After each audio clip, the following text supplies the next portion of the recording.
Buenos días. Ahora sí, vamos bien.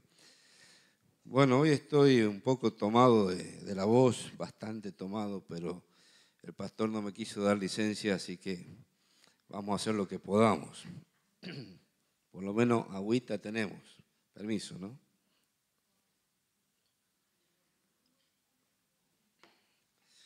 Muy bien. Bueno, vamos a continuar en esta mañana con este tema que venimos tratando acerca de argumentos a favor del arrebatamiento o rapto pretribulacional. Nosotros hemos estado hablando desde un punto de vista dispensacional de lo que creemos y hemos hecho la distinción entre Israel y la Iglesia, una distinción necesaria para comprender que hay dos planes, dos propósitos y dos distintos destinos para la nación de Israel y para la Iglesia, y eso es necesario entenderlo para poder comprender por qué la Iglesia no va a pasar por la tribulación y por qué Israel va a ser el foco central de la tribulación. Luego hemos estado viendo también las 70 semanas de Daniel. Estas 70 semanas de Daniel es la estructura, la columna vertebral de la profecía, y nos enseña que se han cumplido literalmente 69 semanas desde el año 444 a.C., cuando Artajerjes firma el decreto que le permite a Nehemías volver a reconstruir los muros de la ciudad, hasta que Jesús entra en Jerusalén, la entrada triunfal en Jerusalén. Se cumplen exactamente, literalmente, ese periodo de 69 semanas de 7 años cada una. Y queda por cumplir una última semana, la semana 70, que son 7 años que le ponen límite a lo que será la futura tribulación, conocida también como la futura ira de Dios. Y de eso vamos a estar hablando en esta mañana. Pocas veces se habla de la ira de Dios. No sé si usted alguna vez habrá escuchado un mensaje hermoso, alentador, motivador, sobre la ira de Dios. La ira de Dios es un tema que está en la Biblia, es un tema muy solemne, muy serio, que nos lleva muchas veces al temor, a la reverencia, pero está puesto en la Biblia como una advertencia, no para infundir terror, sino como una invitación a la salvación, como una invitación a la liberación, a evitar sufrir bajo esa tremenda ira de Dios. Por eso hemos puesto ahí la iglesia excluida de la futura ira de Dios. La imagen es tremenda, una iglesia en ruinas, decrépita. Es una imagen de lo que sería, cómo va a quedar esas obras monumentales que se han construido a lo largo de la historia de la iglesia, esas obras de arte sacro que están ahí en las iglesias. Y sin embargo, llegará un tiempo en que todo eso que hoy lo vemos como precioso y refulgente será convertido en ruinas, porque la iglesia no es el edificio. La iglesia no es cal, arena, cemento y obra artística. La iglesia son personas. La iglesia somos nosotros. Personas que por medio de la fe hemos sido incorporadas en el cuerpo de Cristo. Y la verdadera iglesia es una iglesia invisible. Nadie la puede ver. Está formada por todos los creyentes de todos los tiempos, de todas las culturas, desde el día de Pentecostés hasta el día del arrebatamiento de la iglesia. La iglesia es un organismo vivo, es el cuerpo de Cristo. Y es esa iglesia la que será arrebatada cuando Cristo venga a buscarnos. Pero por otro lado tenemos que decir que hay una iglesia visible, que son las distintas congregaciones locales a lo largo y a lo ancho del mundo que nosotros podemos ver. Esa iglesia local es una organización, Y dentro de la iglesia visible, organizada, hay creyentes y no creyentes. Hay verdaderamente convertidos y hay convencidos. Hay creyentes profesantes y hay creyentes que realmente han aceptado a Cristo como Salvador personal. Y cabe aquí la reflexión del apóstol Pablo cuando dice: examinaos a vosotros mismos si estáis en la fe. No por el hecho de estar congregados en un edificio es que todos somos cristianos y que todos seremos arrebatados. Seremos arrebatados solamente los que verdaderamente por la fe hemos sido incorporados como miembros del cuerpo de Cristo.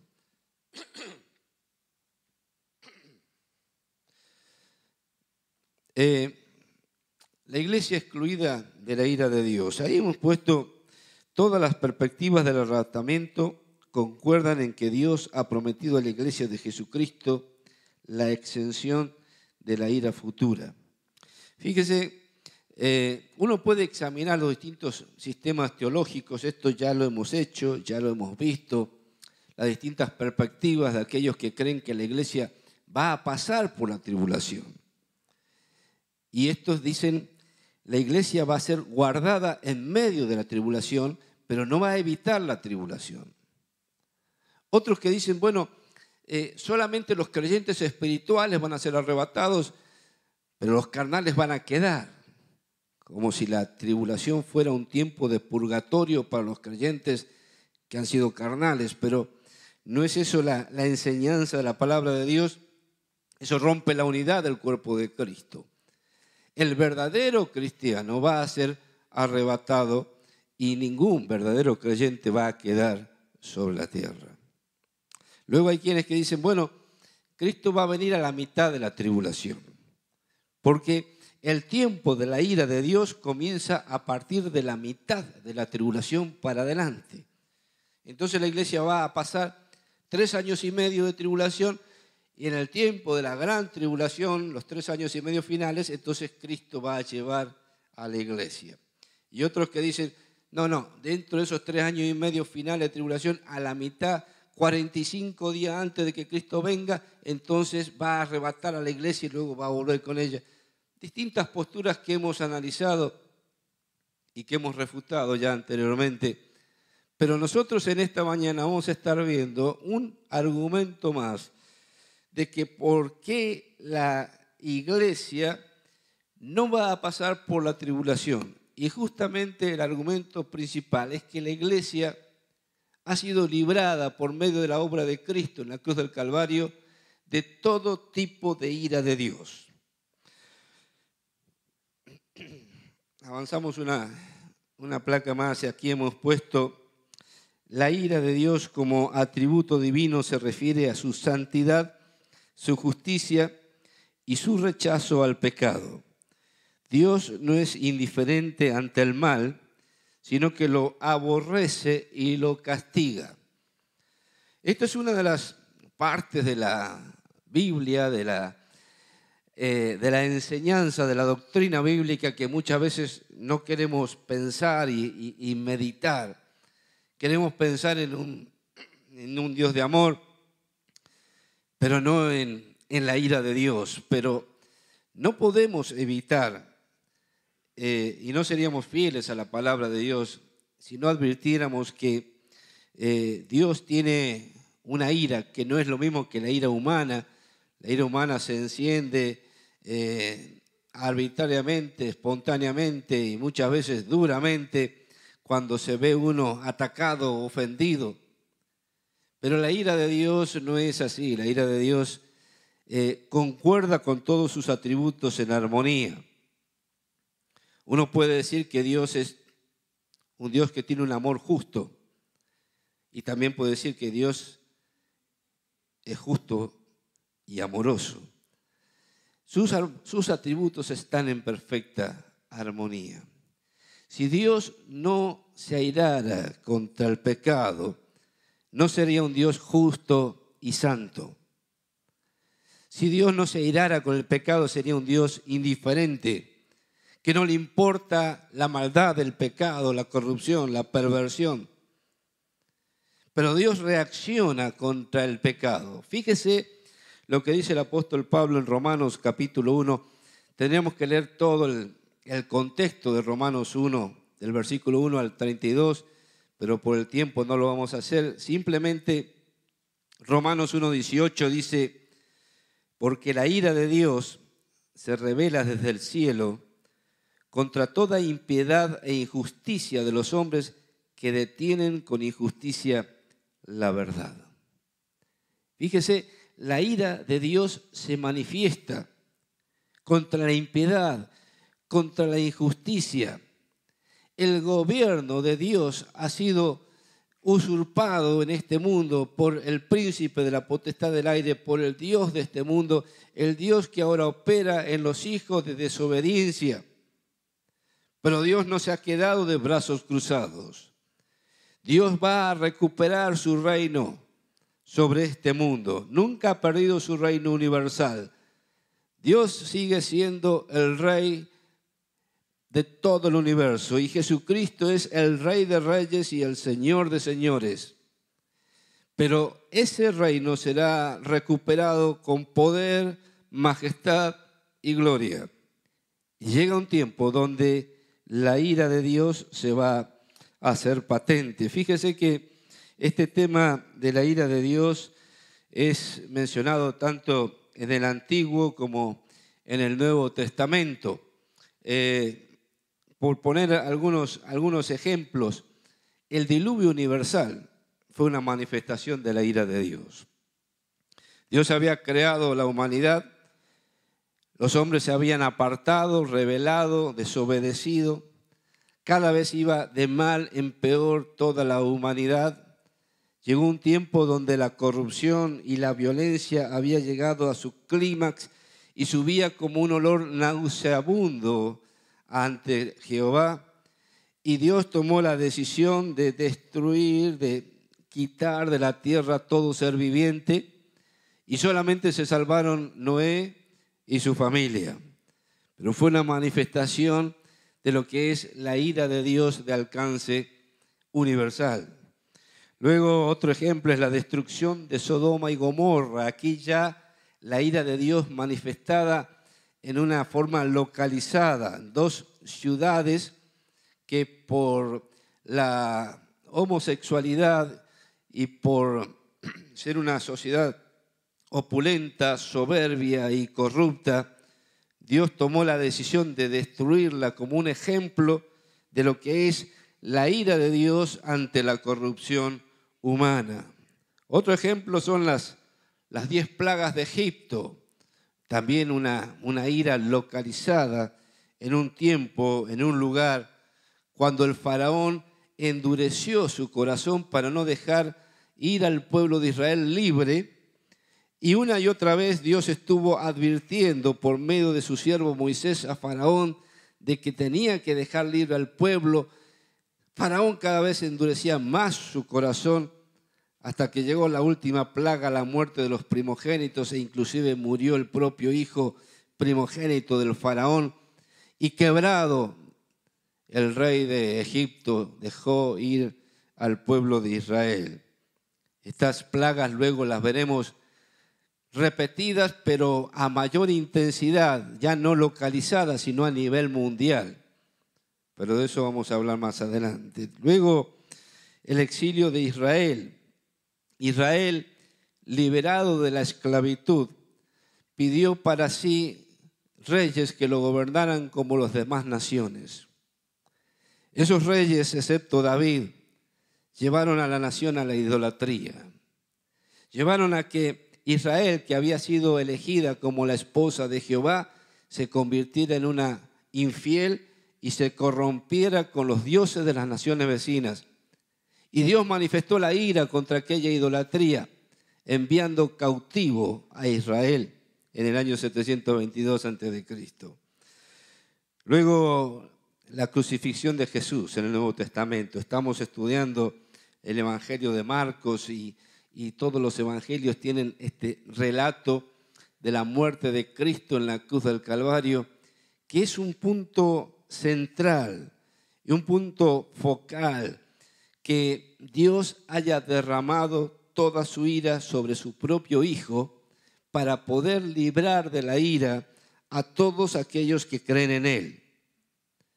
La obra de Cristo en la cruz del Calvario es de un alcance tremendo, infinito, indescriptible, inagotable, pero una de las cosas más consoladoras que tiene la obra del Cristo en la cruz del Calvario y que es fuente de predicación del Evangelio es que Cristo murió en la cruz sufriendo en su propio cuerpo toda la descarga de la ira de un Dios justo y santo, para que todos aquellos que ponen su fe y su confianza en Cristo nunca tengan que padecer por sí mismos la ira de Dios. Pero luego la tribulación será un tiempo donde se manifestará plenamente y universalmente la ira de Dios. Lo vemos descrito con lujo de detalles en Apocalipsis desde el capítulo 6 hasta el capítulo 18. Pero hay un texto que estaba recordándolo antes ya había hecho el PowerPoint, que creo que es necesario para que entendamos lo que es la ira de Dios y cómo la ira de Dios se va a manifestar en el tiempo de la tribulación. Sofonías, capítulo 1, en realidad aquí también tendríamos que leer todo el capítulo 1 de Sofonías, pero solamente vamos a leer los últimos versículos del capítulo 1. Sofonías 1:14 dice: cercano está el día grande de Jehová. El día grande de Jehová es una de las tantas expresiones para hablar del día del Señor. El día del Señor va a comenzar a partir de que la iglesia haya sido arrebatada. Luego del arrebatamiento de la iglesia comienza este día grande de Jehová. Cercano y muy próximo es amarga la voz del día de Jehová. Gritará allí el valiente. Y fíjese el versículo 15, día de ira aquel día. Día de ira aquel día. Ese periodo de 7 años de tribulación, dice Sofonías, es el día de ira de Jehová. Día de angustia y de aprieto. Día de alboroto y de asolamiento. Día de tiniebla y de oscuridad, día de nublado y de entenebrecimiento, día de trompeta y de algazara sobre las ciudades fortificadas y sobre las altas torres. Y atribularé a los hombres, y andarán como ciegos, porque pecaron contra Jehová. Y la sangre de ellos será derramada como polvo, y su carne como estiércol. Ni su plata ni su oro podrá librarlos en el día de la ira de Jehová. Otra vez, el día de la ira de Jehová. Pues toda la tierra será consumida con el fuego de su celo, porque ciertamente destrucción apresurada hará de todos los habitantes de la tierra. Es tremenda esta frase, destrucción apresurada hará de todos los habitantes de la tierra. La ira de Dios es siempre temporal y limitada. Esta es una de las enseñanzas que uno puede encontrar en la palabra de Dios cada vez que se habla de la ira de Dios. Gracias a Dios que su ira es temporal. Dura un tiempo limitado. En la mayoría de las ocasiones, salvo en el diluvio, en los tiempos de Noé, siempre la ira de Dios ha sido temporal y limitada a un cierto territorio. Pero el amor de Dios siempre es eterno e infinito. Si uno quiere comparar lo que es la ira y el amor de Dios, esta es una comparación muy buena. La ira de Dios no dura para siempre. Dios es tardo para la ira y es grande misericordia. Y su amor eterno es, y es infinito. Pero la ira de Dios es un aspecto de su amor, no una contradicción. Dios ama tanto al mundo que no tolera el mal, que lo corrompe y lo destruye. Hay mucha gente que tiene problemas con esto y ve una contradicción en el atributo o en el carácter de Dios, diciendo, ¿cómo puede ser que un Dios de amor sea un Dios que se enoja, un Dios que se aira, un Dios que destruye, un Dios que mata? Es que a la luz de la palabra de Dios no hay contradicción, sino armonía en sus atributos. Y el amor de Dios hace que se tenga que despertar su ira para castigar, para destruir todo aquel mal que corrompe la humanidad y que la destruye. Por eso el conocido texto que todos sabemos de memoria: de tal manera amó Dios al mundo que ha dado a su Hijo unigénito para que todo aquel que en él cree no se pierda, mas tenga vida y vida eterna. Porque no envió Dios a su Hijo para condenar al mundo, sino para que el mundo sea salvo por él. Todo aquel que en él cree tiene vida eterna, pero el que rehúsa creer en el Hijo ya ha sido condenado, ya está bajo la ira de Dios. Así que tenemos aquí una interrelación armoniosa entre los atributos de la ira y el amor. Dios tiene que condenar al mundo en su justicia y su santidad, pero Dios ha ofrecido en Cristo un amor tan grande que está dispuesto a liberar a los que creen en Él de este día de la ira de Jehová. Avanzamos un poquito más.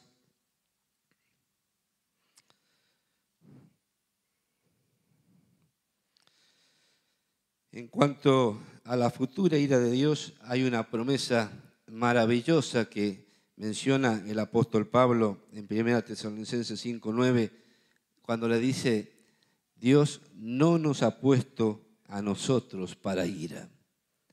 Dios no nos ha puesto a nosotros para ira. Claro, hay un gran debate acerca de cómo guardará Dios a la iglesia de la ira venidera y también acerca de cuánto durará realmente la ira de Dios. Esto lo hemos mencionado en la introducción. Ahora, ¿por qué nosotros estamos seguros de que la iglesia no va a pasar por este día de la ira de Jehová? Pásamelo desde ahí que no me responde.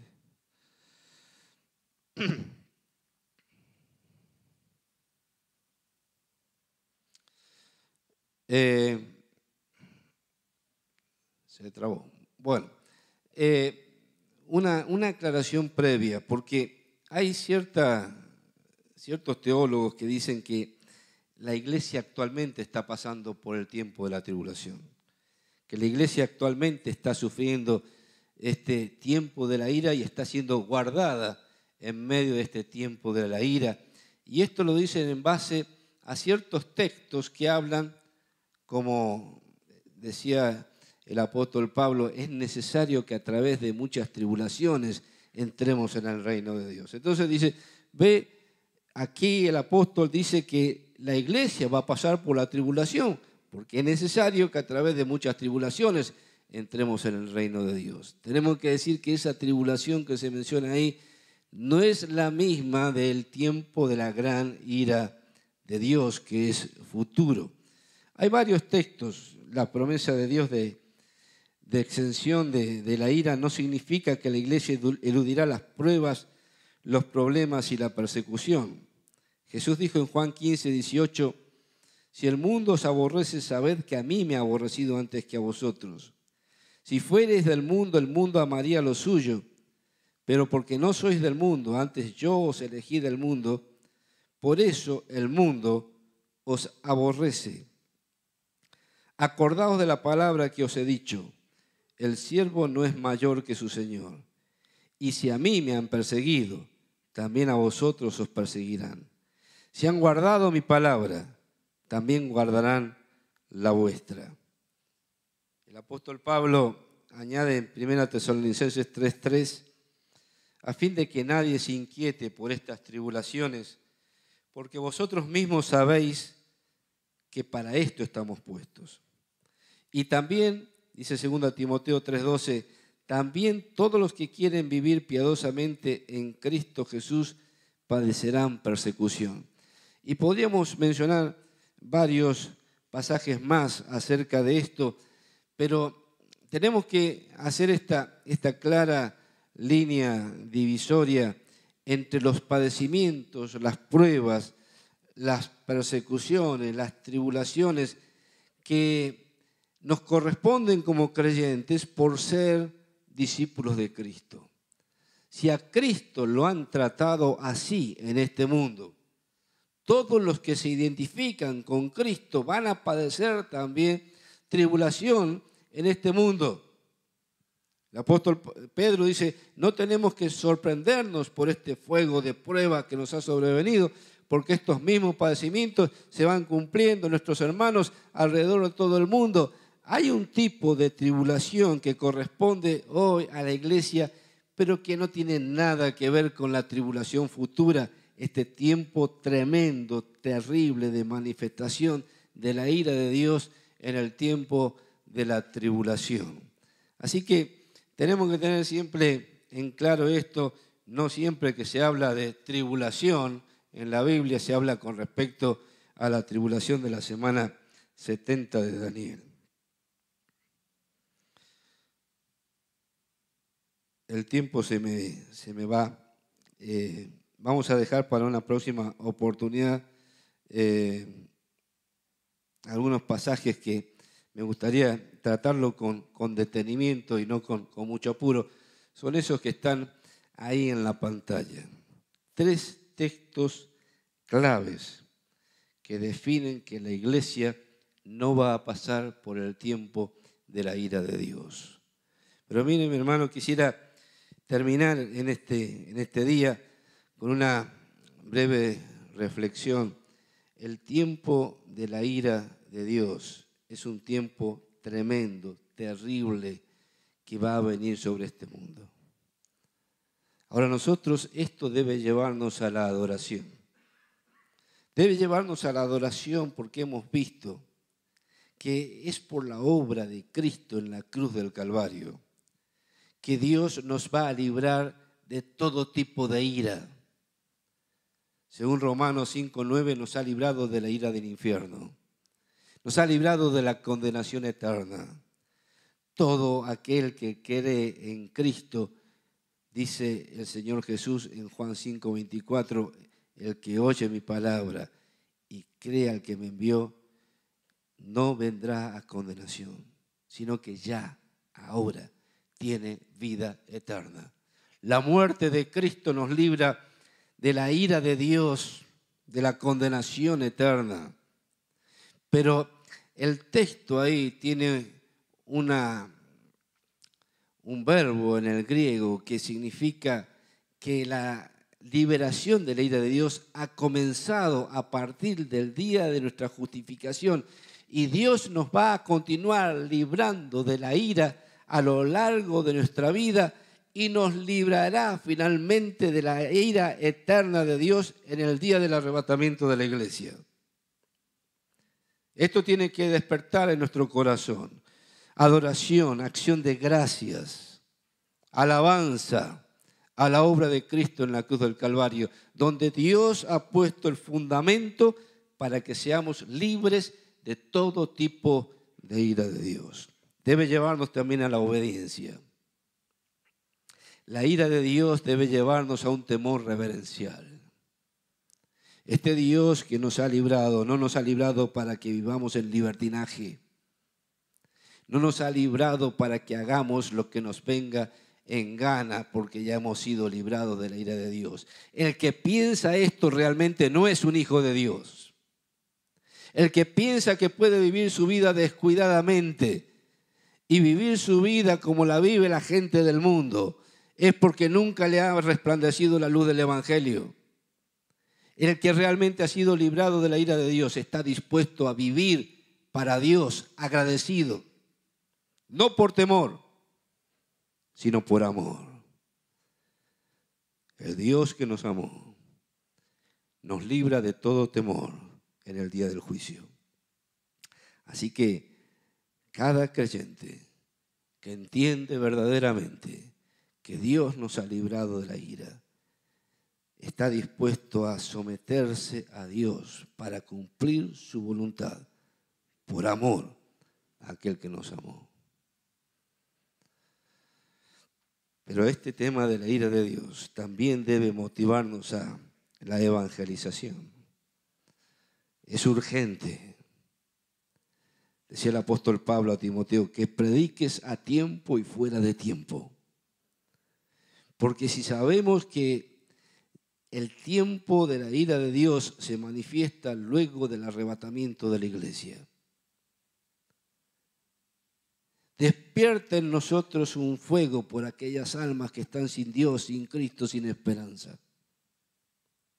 Tenemos que hablar a tiempo y afuera de tiempo y advertir.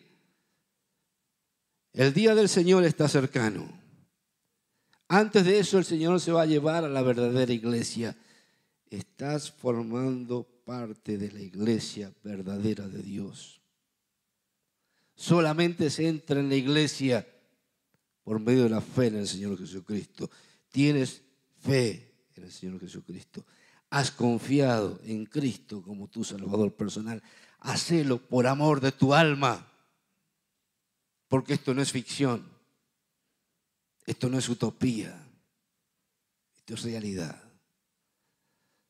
Tenemos que adorar, tenemos que obedecer, tenemos que predicar. Que Dios nos bendiga.